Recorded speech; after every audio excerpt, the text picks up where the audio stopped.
My name is Darin Perfonic with Need for Speed Hot Pursuit. When Criterion and EA decided to make this year's title, we really wanted to make a game that was a tribute to that original Hot Pursuit title, but really appeal now to the new generation, or specifically the connected generation. So we kind of looked into the past and looked at all the core tenets and their core roots to find out exactly, what made Hot Pursuit so great. And it was really that dynamic, really awesome, intense cop versus racer chases, that battle between the two. So we really doubled down on that this year with Hot Pursuit. For the very first time in Need for Speed, you can actually play a full career as a cop or a racer. You've never been able to do that before. You can actually compete and compare and share with your friends with a new feature called Need for Speed Autolog. So every single thing that you do in this game is being compared with your friends. Criterion brings a lot of stuff to the table. Why their games are so great is they're really fun, they're really accessible, they have a great sense of speed, they got those holy crap crash moments from Burnout. All that's being brought into the table with Need for Speed Hot Pursuit. It's being combined with the core elements that make Need for Speed so great. So the style, the attitude, the rebelliousness, the licensed cars, some of the hottest cars on the planet that Need for Speed brings to the table. So it really comes together for a really tight, compelling, and rich cop versus racer experience. We do have damage in the game, so we've had damage in a Need for Speed game since Pro Street. Burnout and Criterion are known for their damage. So we will have some really high, impactful, holy crap moments in this game.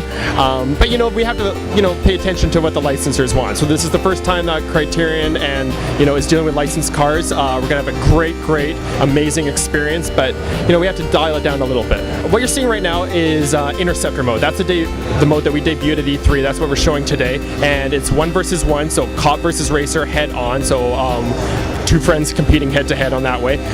You will eventually be able to play up to 8 players online. So you will be able to go 4 cops versus 4 racers, or you can gang up on your friends, go 7 versus 1. We're going to have a variety of different multiplayer modes to unveil, a variety of different single-player modes. There'll be unique cop modes, unique racer modes, so a lot of gameplay depth that way. The game is called Hot Pursuit, so every single thing that we put in the game needs to support that, right?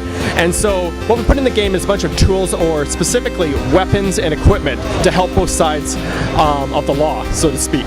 So if you're a cop and you try to bust the racer, you'll have access to a variety of different weapons that you can use to hit the racers. So you can call in aerial support with helicopters, you can launch roadblocks, you can drop spike strips, you can even fire EMPs that disable your opponent momentarily. And conversely, with the racer, he's got access to equipment like radar jammers, overdrive, which is a speed boost, he can launch decoys, and even a weapons jammer, which disables all the cops' weapons. So again, a lot of strategy being employed here, when to use what weapon counteracts the racer's piece of equipment, etc. It all heightens the thrill of the chase and the game of cat and mouse here. It's entirely open world, called Seacrest County, so a lot of variety in here. So you got mountainous regions, forests, deserts, coastal line.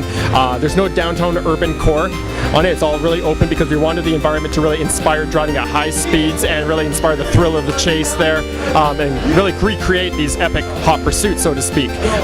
We always laugh because if you had the keys to a Lamborghini Reventon, you wouldn't actually take it to downtown LA. You'd take it on the coast on the ride up to Malibu or something like that, right? So really that's the same kind of spirit that we're trying to bring to this year's game. Need to ask the generic technology questions. Are there any plans to support Move, Connect, or maybe the increasingly popular 3D technologies? We will be announcing that later on, so stay tuned for news throughout the summer on stuff like that. Need for Speed Hot Pursuit hits shelves November 16th, and it's going to be available on PS3, Xbox 360, PC, and Wii.